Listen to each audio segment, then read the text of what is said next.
Did that sound like a witch? Trick or treat, the budget special. Welcome to the Profit Cash Growth Podcast. This is the podcast for 6 and 7 figure business owners who are looking to grow a financially successful business. My co-host Claire Hancock is a finance director, chartered accountant and entrepreneur. And every week I'll be exploring guidance and frameworks designed to help you increase your profits, improve your cash flow and grow your business.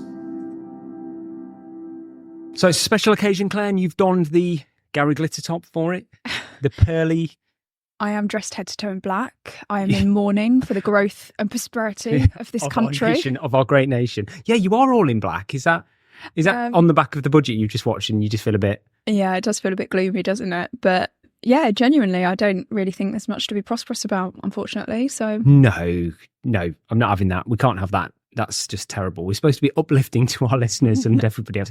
Anyway, I think we're being a little bit facetious with it, aren't we? Because actually, it's probably... neither trick nor treat. It was probably a bit of a budget of no surprises, wasn't it? Yeah, I think, to be fair, they linked most of it to the news beforehand. And, I think that, I'll give you a little bit of a summary of how, let's say, the world and the public have reacted. But generally, Rachel Reeves has been accused of being a liar. Rishi Sunak had, I think, possibly his best ever show in the House of Parliament, which was nice because it's his last Prime Minister's Questions. Like the fact that if he's going to have one last show and it's going to stay on social media forever, he was literally on fire, wasn't he? He was angry. Yeah, he was. There's nothing worse than being told that everything you've done is just, wrong and a lie and very subtle. Do you know what I particularly liked about Rishi is throughout the election, everybody said that, he was wooden and he doesn't show emotion. And, But at one point he sipped some water and he was actually physically shaking. I imagine from all the adrenaline that was running through him. He was so angry and fired up. But it was really good. Generally, the recap is that if you look at what the OBR, the Office of Budget Responsibility, is forecasting, growth is down, inflation is up, interest rates are up, the pound has dropped slightly and the FTSE's down as well. So generally the markets haven't reacted well. However, not disastrous. I say no all mini of that, budget, is it? Though? With a pinch of salt, because I'm talking about tiny marginal, like margins. 0.1 percentage point corrections. So it's a very small adjustment, but nonetheless, all the indicators are that this budget was not positive for our growth, prosperity in the country. So it's interesting. Indeed. Well, let's move on to this week's news story of the week, which is obviously the budget, but we've just segregated this into a certain part of the budget.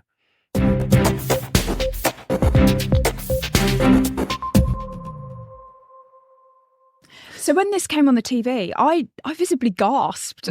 I did as well. It was the words, "We're going to take it directly from your bank accounts." Yeah, I was just like, what? So what is this? Yeah, so one of the things that Rachel Reeves has said, she kicked off the budget by saying that, as well as raising taxes, they need to make sure that when taxes are levied, that people are paying what is due. And so they're cracking down on fraud and tax evasion and all these types of things, tax avoidance and closing the loopholes. And basically they said that the government were going to have, or actually the Department for Work and Pensions, to be really precise, was going to have direct access to people's bank accounts to recover debts linked to fraud. And what did I say to you, Claire? Immediately, I said, hang on, if these are people that are on benefits anyway, how much money is going to be in their bank accounts? Given the fact that we're told the stat is like 70-80% of the UK couldn't even raise 500 quid if they needed to fix a washing machine or something. Yeah. So the reality is that it sounds horrific on paper, but what's the point? Because what are they going to have in their bank accounts if they're on benefits anyway? So I did also think, what's the point? But there's already, the reality is if these people are on benefits, the blooming government is putting the money in their bank accounts in the first place. So just don't put the money in there. Take it at source. And if these are working people and, maybe what's the definition of a working person? No, it's not that. No, I'm joking. If these are working people and their benefits have been topped up, then there's already powers in place, which are known like an attachment of earnings order, for example, which can be issued to you as an employer, where you will deduct money from somebody's salary and pay it over. So it happens, if somebody's had like a CCJ or something like that against them, benefit fraud, it's actually quite common for like council tax debts and things like that. As the employer, you will deduct money directly from somebody's wages and pay it over. Yeah, I've had one of them for my employees before. Have you had them? Yeah. I've dealt with... You just have to follow you have to do it. And they sometimes don't like it. And you're just like, look, I have to do it. No, it's the legal. Law. You've got no choice, I have to take this now, I'm afraid. Go and call them. And there's not a lot you can do about it because you don't know their personal affairs. So you can't get involved. No, I've dealt with payroll for literally thousands of people over my career and they're surprisingly common, actually. We normally have a couple of them running at a time. So, yeah. So, I thought that was quite interesting. And another thing they said about targeting debts is that they've got this special COVID corruption team, the COVID Corruption Office, which is basically going to just really target people that took advantage during a time of, of national crisis. If anybody took advantage of that, they're coming for you. And it goes to show that it pays to be honest and not take advantage. Because I think, we're many years down the line, if you don't have that money, they're going to take you down and bankrupt you. So in particular, they're trying to go after 1 billion in loans that were given to businesses. Yeah. So I suspect this is bounce back loans, over 1 billion of bounce back loans that were given to businesses. Yeah. And do you know what? This is particularly poignant because before we did the budget, one of the things that we were going to talk about was the amount of companies going bust. But it's really interesting how many companies are going bust and they've got bounce back loans still in place. So, the argument is... every man and his dog took one. It was so easy to get. It was almost stupid not to take one, just in case you needed it. So, it'll be interesting to see what they define as corruption, because obviously just taking a loan that they said you should have taken isn't corruption. But it'll be interesting to see who, I'm sure things will come out in the news over the years about some big cases that'll be made example of. Yeah, I mean, if they're targeting, I think it's 1.1 billion they're targeting, but I think the maximum was like 50,000. So it just shows you sort of the scale of the number of different businesses that they're going after. But I mean, I've seen some accounts and there's all sorts, people that were literally trying to set up limited companies just to claim bounce back loans and things like that, and then trying to shut them down. So which I think the sentiment is right, that they're going after the opportunistics and they shouldn't be able to get away with it just because there was a lot of noise around at the time. So fair enough. Anyway, enough of the small peripherals. Let's deep dive. Yeah.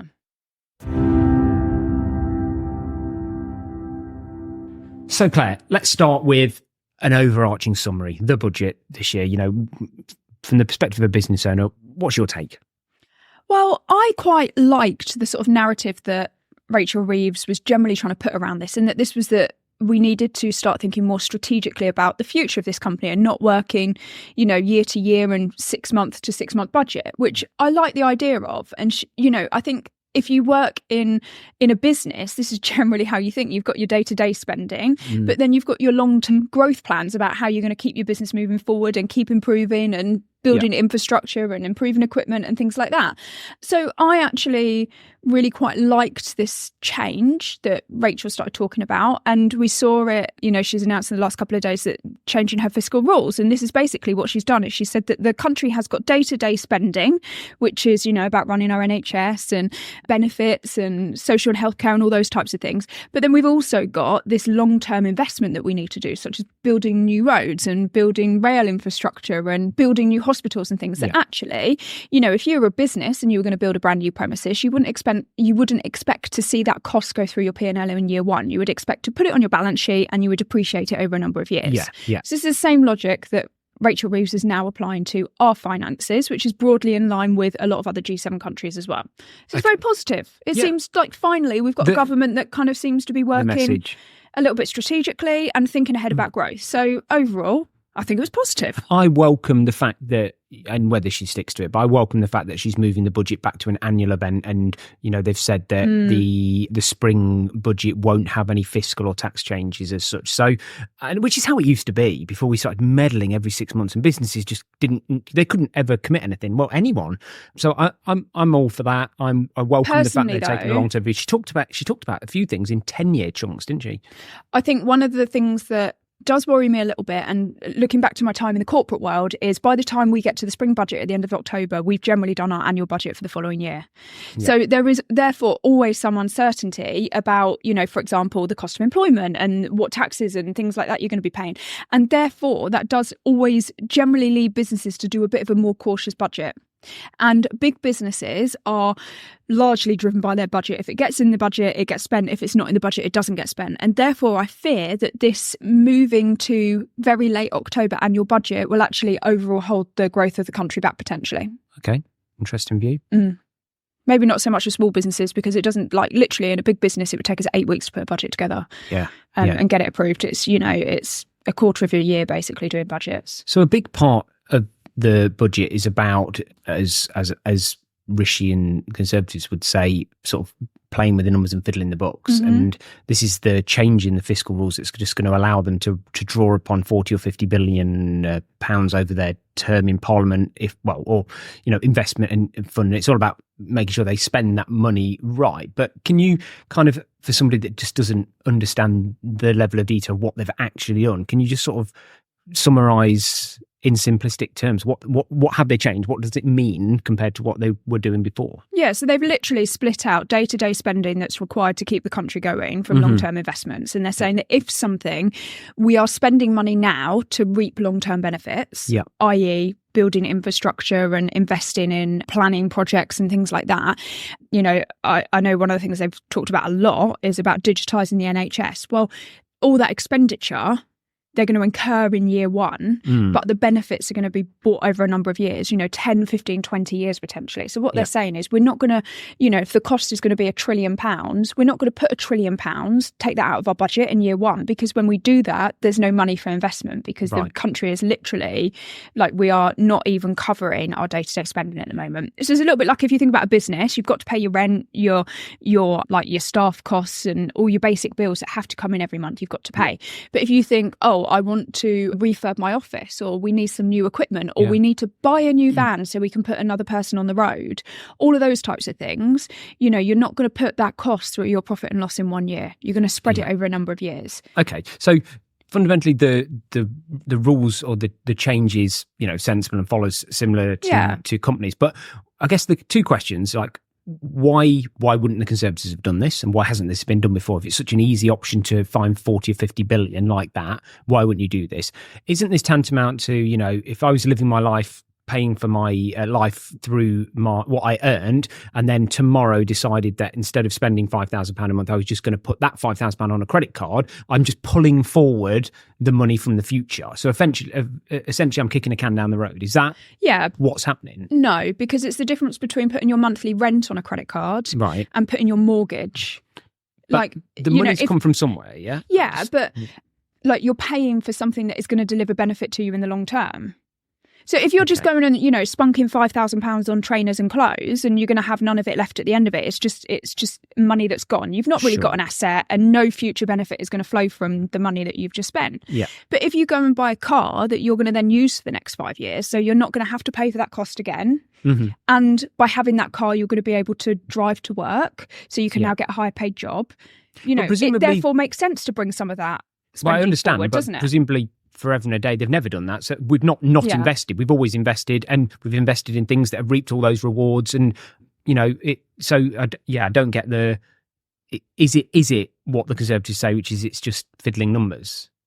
Well, we don't know whether the Conservatives would have done the same as well. I think that's the question mark, because we absolutely know that Jeremy Hunt and Rishi Sunak went into the election trying to screw Labour, essentially, pin them down as many things as possible so that they could tarnish them as liars. That's the reality. Do we know that? Rightly or wrongly, that's what they wanted to do. They wanted to give this perception that Labour were going to put up taxes, etc., etc., etc., increase spending, and lo and behold, they gave them absolutely no wiggle room, and that's kind of what's happened. But whether it's the right or wrong thing to do, personally, I think from my finance life and my business life, it's absolutely the right way to do it, and a lot of other G7 countries do it too. Right. Okay.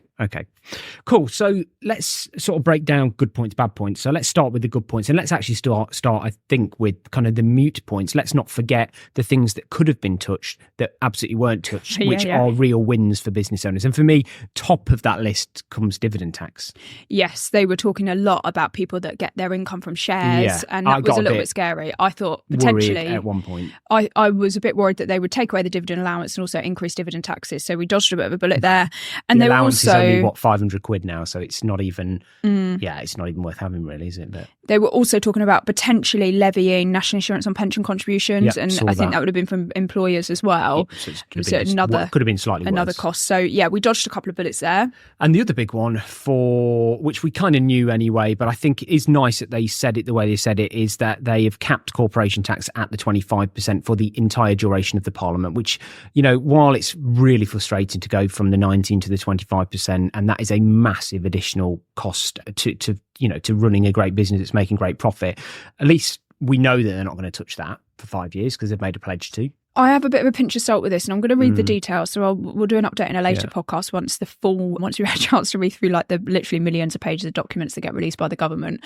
But she's been very clear in saying that corporation tax is capped at 25%. Now, there are different rates of corporation tax. You've got the small business rate, which is 19% if your profit's less than 50,000, and then you have like a tapered rate that gradually increases up to 25% as your profits go up. So there is a little bit in the back of my mind that's thinking, is that small business rate of 19% going to get increased gradually as well? Possibly. So the devil's in the detail. Is it? I mean, if you're making 50 grand profit, then you're probably not the size business that's listening to what we're doing, isn't it? An annual investment allowance as well is capped. They've said that's going to be held at £1 million. So that's where some of this long-term investment that you can make, it basically get full tax relief of it in year one. So you can shell out for investments, but get tax relief immediately, which really actually just helps bolster cash flow. I think that's a really important thing to mention because you're reducing your tax bill, which helps you spend on these investments in the first place. So that's actually really positive for growth. We have had, over the past 10 years, there's been varying rates. We've had like the super deduction where you can get 130%. We've had like literally, I think at one point it was 10 million. It got dropped to like 200k at one point. So it really does vary. So it is actually really good to have that just crystal clear, £1 million investment every year a business can make and get tax benefits for it. So it was interesting because the last budget that Jeremy Hunt did there was like 100 business items that he went through, wasn't there? It went on forever, all different allowances and things that he was doing with business, whereas there wasn't anything for business. No, there wasn't a lot. From an allowance perspective, it was a very different kind of budget. But we did have a couple of other business things, didn't we? So we had business rates. So at the moment, there was a lot of concern about, there was this change in business rates that was brought in around the COVID time, and that's due to end in April. So there was a lot of concern about what was going to happen, but they announced that there's going to be a new rate for retail, hospitality and leisure businesses, and they'll get some sort of 40% relief.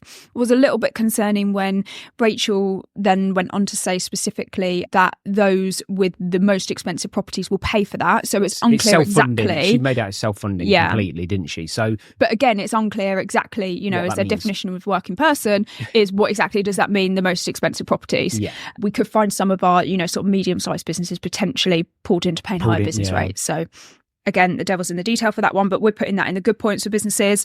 Fuel duty was frozen. A good point for any logistics companies or a lot of businesses that have fuel as a major cost line. Yeah, so actually estimate, so it's £50 is roughly what they think the impact is on an average person on the street, but they estimate it to be £200 per year if you're like an on-the-road salesperson. So it's £200 a year less cost for businesses. But yeah, like you say, if you're a transport business or a logistics business or you rely heavily on any sort of distribution, then that's a huge amount of your cost. Okay. So that is massive. I know in particular, just fuel prices, the instability of fuel prices and the cash flow around fuel is a huge issue for transport businesses. So knowing those costs won't go up. The logistics businesses you work with, it's just huge. Yeah. It's hugely important. So that will be a big sigh of relief for them. They just know where they are with that. So. Absolutely. And then our final good point that we pulled out of the budget was around the taxes levied on electric vehicles.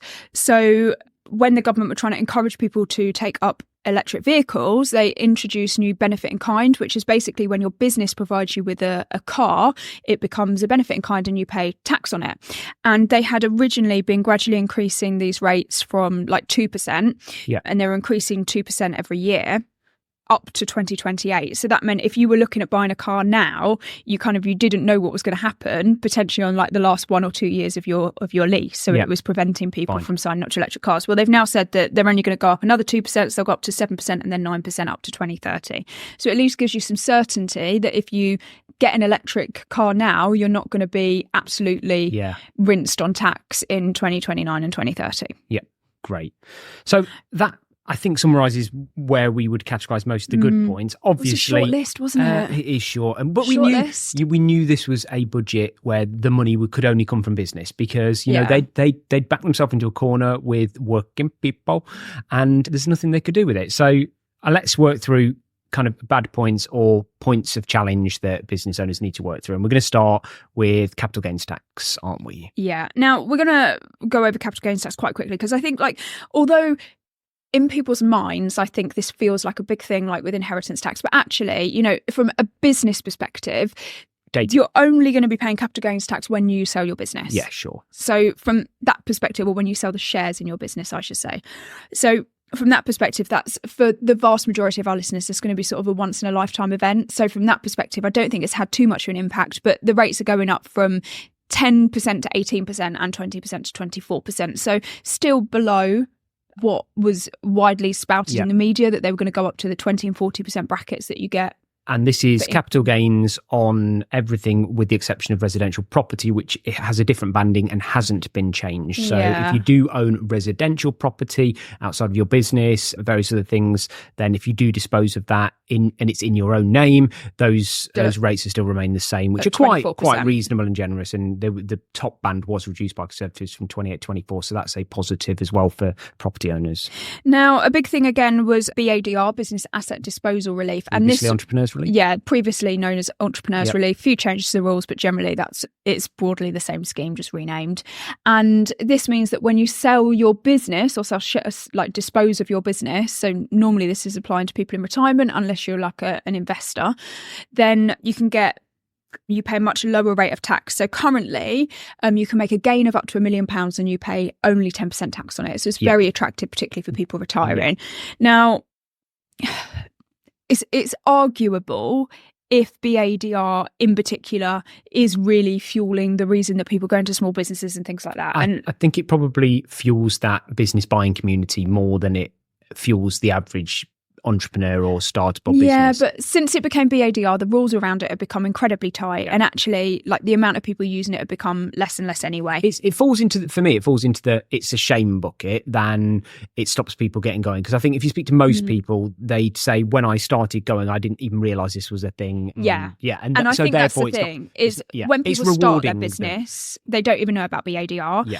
And when people are busy growing their business, they're not thinking necessarily about, I'm going to get 10% tax relief when I retire or when I sell my business. Sure. So, it's a shame. And, of course, as a business owner who's planning on exiting my business at some point, it's a shame, but probably by the time I exit my business, we'll have a different government. So, but yeah, it's going up to 14% next year and then 18% afterwards. So it's still actually a much better tax rate than... Yes, it's more tax efficient than it becoming income, isn't it? Yeah, than income tax and capital gains tax. Yeah. So there's still some benefits to being a business owner. That's great.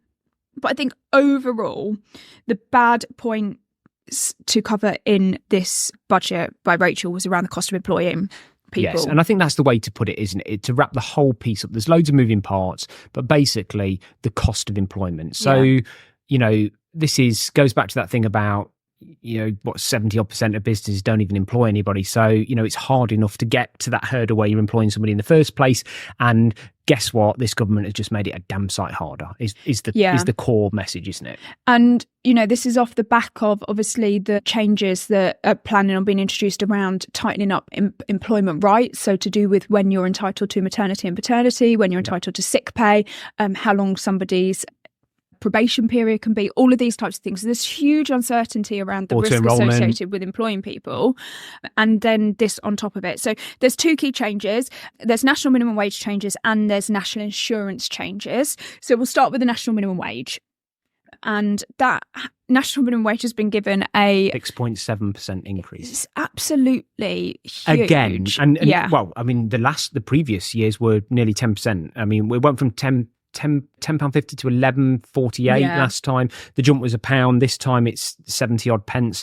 I mean, it's enormous. In fact, there was this graphic the other day that was showing certain industries. So, for example, in my industry, in estate agent, the junior roles, the sales negotiators, and they were showing 20 years ago the average wage of the sales negotiator and minimum wage, and the gap is now non-existent. And the rhetoric was, and you wonder why you don't get very good people. And that is part of the challenge. And it's why has this not gone up through the ranks? Why is it not pushed all the salaries up? That's what it hasn't done, which it should have done. And I don't even understand economically why the economic forces hasn't forced that to happen.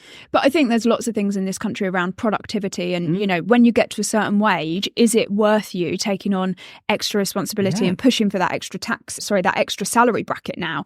The people at the bottom are getting paid so much more, but other people aren't. And other people aren't getting that money in their their pocket at the end of the month because they're paying higher taxes because of the income bracket's been frozen, etc., etc. But can you imagine if everyone's trying to crack this nut as why is productivity flatlined in the last 20 years, and it turns out it's because work doesn't pay. We've pushed minimum wage up so high that, you know, what we thought was doing good has had an unintended consequence in people, you know, why work harder or take more responsibility to do more.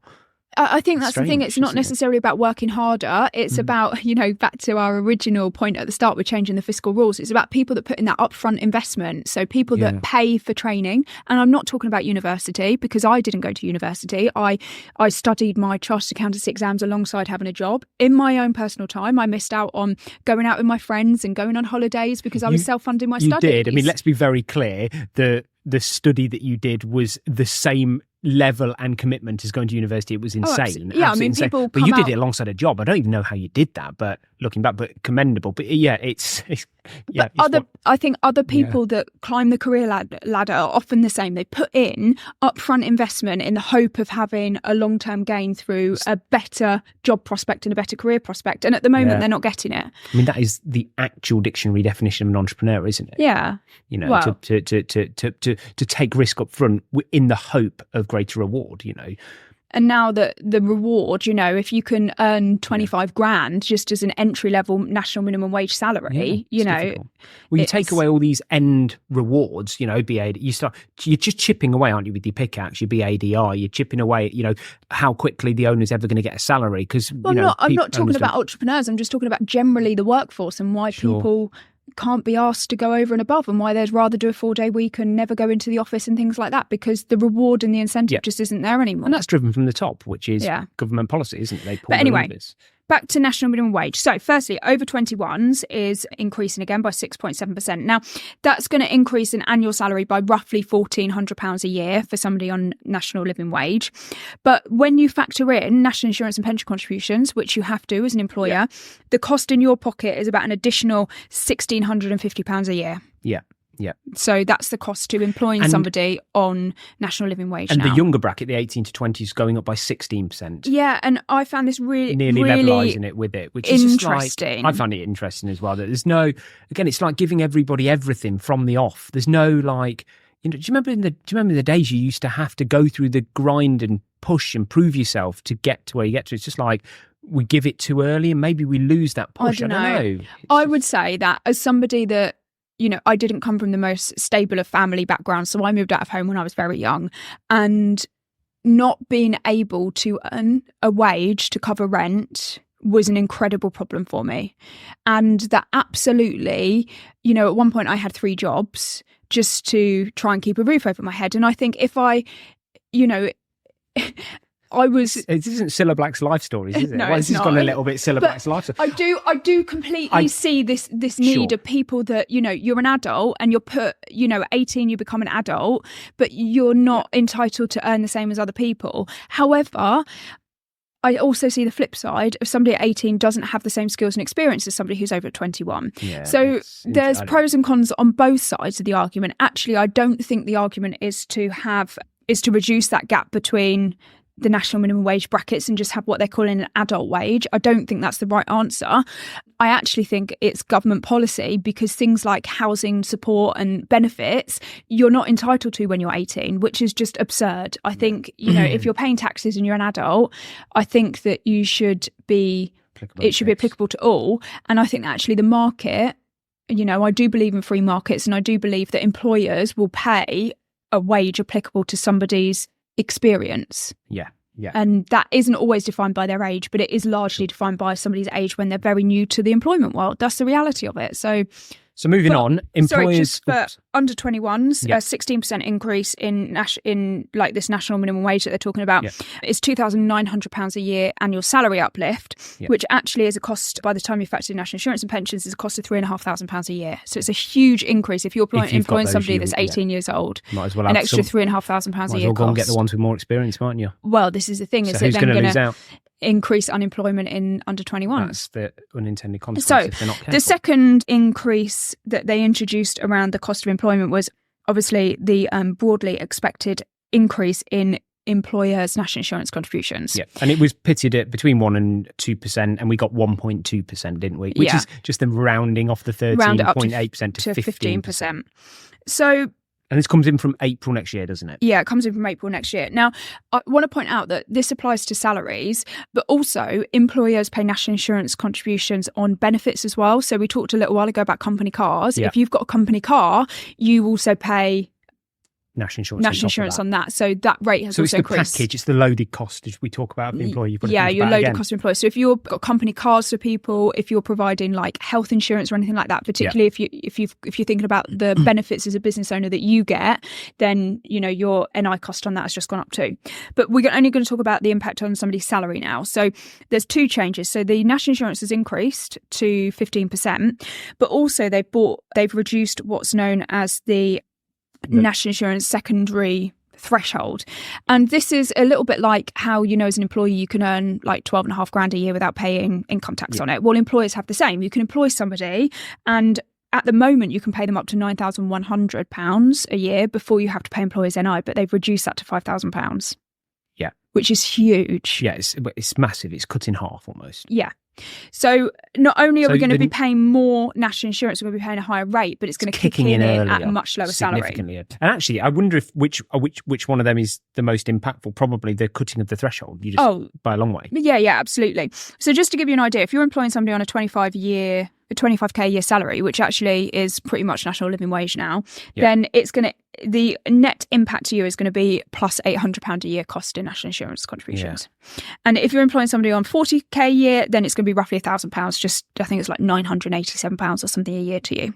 Now, just as a point, so people keep listening, is if this piece around national insurance starts to blow your mind, keep listening, because we've got a surprise and treat for you in Profit Cash Growth Extra at the end of the podcast. Yes. So now, obviously, the impact on small businesses is pretty huge. So Rachel Reeves did counteract this by increasing the employment allowance. Yeah, this is where we looked at each other, and it blew our minds, because we were like, right, this is the taxing. But then she comes out with this rhetoric, which I started to like, which was, I recognise we need to protect much smaller employers from this. And she comes out with this, I love the, what's their taxing? Tax shouldn't be taxing when they keep making it more taxing. They increase the employer's allowance, which is it's an allowance that you get as an employer, again, until you start paying the national insurance. So it's just like this, there's all these different allowances plus the rate, and goodness, thank God we've got payroll systems that just work this out for us, is what I would say. But. So the employment allowance means that when you have a national insurance bill as an employer, you currently get your first £5,000 free. For small businesses, it's capped. I think it's £100,000 a year in NI bill. Over that, you don't get it. And under that, you do get it. That weird thing when I look at my management accounts where it goes 0, 0, and then suddenly a number kicks in on the line for national insurance. Yeah. So at the moment, reloads it, doesn't it? You get your first £5,000 of national insurance. You don't have to pay over to HMRC. Yeah. But that's now been increased to £10,500. More than doubled. So just to put this in perspective, if you can employ roughly 4 people on national minimum wage, roughly 25k a year. You can employ 4 people and pay no employer's national insurance now. So effectively, if you have a £100,000 wage bill, you won't pay any national insurance. Let's say, give or take, we need to do the numbers, but that's going to give you a bit of a steer. So it's roughly 4 employees on national minimum wage or 2 employees on 40k. Okay, yeah. So it does mean that if you're somebody that employs, 4 or 5 people at the moment, and you're worried about the changes to increase your national insurance, it's gone up to 15%. We've had the category brought down to 5k, but then we've had the employment allowance increase. It actually means that if you've got 4 or 5 employees, overall, roughly, give or take a few £100s either way, you're going to not see any difference. If you've got roughly 4 or 5 employees. But if you've got more than 4 or 5 employees, then you're basically going to be paying somewhere between £800 to £1,000 more per employee per year.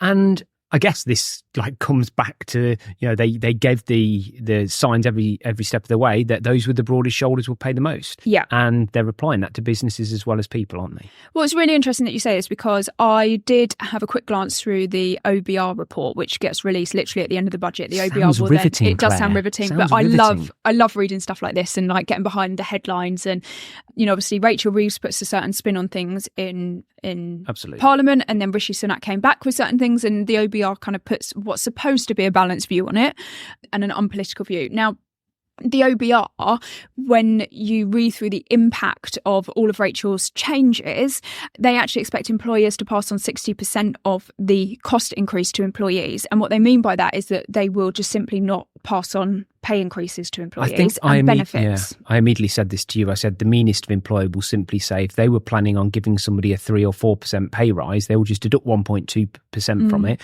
and give them the balance. And this is what Rishi was saying.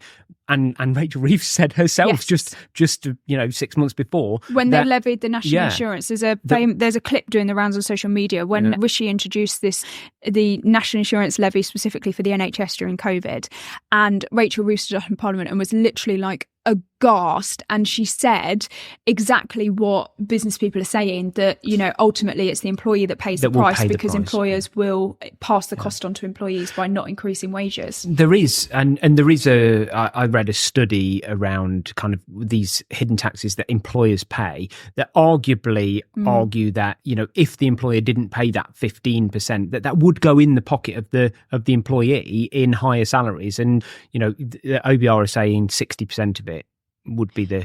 Yeah, they think 60% of it will be swallowed by the employees. The rest of it will be swallowed by businesses. And then you can see that in the drop. So actually, the OBR have a really interesting graph on the percentage of GDP that is made from business profits. And that drops from about 17% at a peak in COVID, which is interesting, 17% peak in COVID down to 14% under the new sort of introduction. But also the OBR predicting that employment numbers will fall as well. Yeah, which I think is really interesting, and wage growth falls also. So I think it's actually quite poignant if a lot of businesses will do annual pay reviews and things like that. If you're thinking about putting up your employees' pay, you do need to take all of this into consideration. And I know the small businesses in particular, I have these conversations with a lot of business owners about somebody's pay packet and generally, what their bonus structure is and things like that. And small business owners get their heartstrings tugged at. There's no two ways about it. Sure. And I actually think it's, one of the good things about working for a small business is that they're very personal and you tend to be more flexible. But it does mean that actually you tend to maybe sometimes give more of a pay increase than you need to. Yeah, I'd agree with that. It's a bit like landlords looking directly after their tenants. Yeah, exactly. So to summarise, national insurance, the cost of employment. Yep. The national insurance changes, there's 3 changes. You've got the levy has been reduced. The secondary threshold has been reduced from 9,100 to 5K. Which we do need to just add, there's another aspect to that, which is as a director of a company, have a think about how you take your income. We haven't done the maths yet, but again, at the moment, people pay a small salary to avoid national insurance kicking in, then take dividends. This is going to change all that, and you need to just work the maths out before you think about that as well. Yeah, that's a really good point. From April because next year. most directors will probably be taking somewhere between £800 to £1,000 a month just as a flat salary, and now obviously that's going to halve. Yeah. Because otherwise, if you do that, then you're going to start paying this 15% employers' national insurance, which by the time you paid the 15% national insurance, plus probably you're in the 40% tax bracket, then overall you're going to end up paying more tax. Well, you certainly know with the non-movement in dividend tax that it's not sensible to start paying that national insurance and letting that kick in. Yeah, so but you do need to do a calculation based on your circumstances and the income that you've got. Indeed. Because the calculation, the link with corporation tax now, because there's this tapered rate of corporation tax, has got very complicated. So that's the percentage increase, the threshold going down from 9,100 to 500, and then finding the employer's allowances. Increasing means that if you employ 4 to 5 people, then there's probably no net change for you. If you employ less than 4 or 5, then you're probably actually going to be better off. If you employ 4 to 5 people, roughly, because I'm assuming most of people in your office are probably going to earn maybe around £30,000 on average. So I'm assuming 4 to 5 people, then it's probably going to be roughly net neutral. And if you earn over 5, then it's going to be costing you roughly about £1,000 per employee extra. Oh, and breathe. And if that was too much for you to digest through I was going to say orally, I mean through your ears, don't forget, if you drop us a note to marketing@profitcashgrowth.com, you can join our weekly newsletter where, same morning the podcast comes out, we're going to summarize all of the budget bits that we've discussed. So you've got it in written format to keep and digest. And every week you'll get into your inbox a little bit of news about and articles about the stuff that we cover, aren't you? You've sold that in a really shit way, Simon. Yeah, that's just because I only just thought about it. I just thought, if I was listening to this podcast, I'd be like, I really wish you could give me a summary and write in this in my newsletter. I thought that's what we're doing tomorrow, but there's a lot of people that don't know about that. So we do a great newsletter every week. Every week, it's tips about your business. Fantastic. We give freebies away, things like that. So you can either drop us an email or go to the website and subscribe there. Yeah. If you go to profitcashgrowth.com and just subscribe to the weekly newsletter there, and then you'll get even more value every week on the same day that the podcast comes out.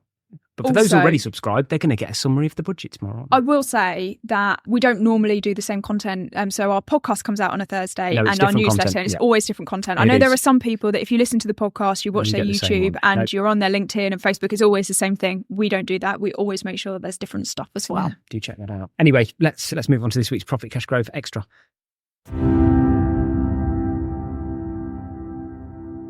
So, in addition to the newsletter, to make things easier, we're giving people a little free tool because you've done it for your clients, haven't you, on the back of this budget? Yes. So I will be busy beavering away tonight doing a little Excel spreadsheet so that you can calculate the cost of the changes to all the national minimum wage changes and also the NI changes. So you can plug in the current salary of all of your employees, what your pension contributions are, and then it will tell you exactly what your current cost is and what the cost will be post-April following the budget changes. So you can, at the click of a button with Claire's magic formula spreadsheet, you can quickly work out, has this cost you more? Has it been neutral? Or is there any situation where you're going to be better off?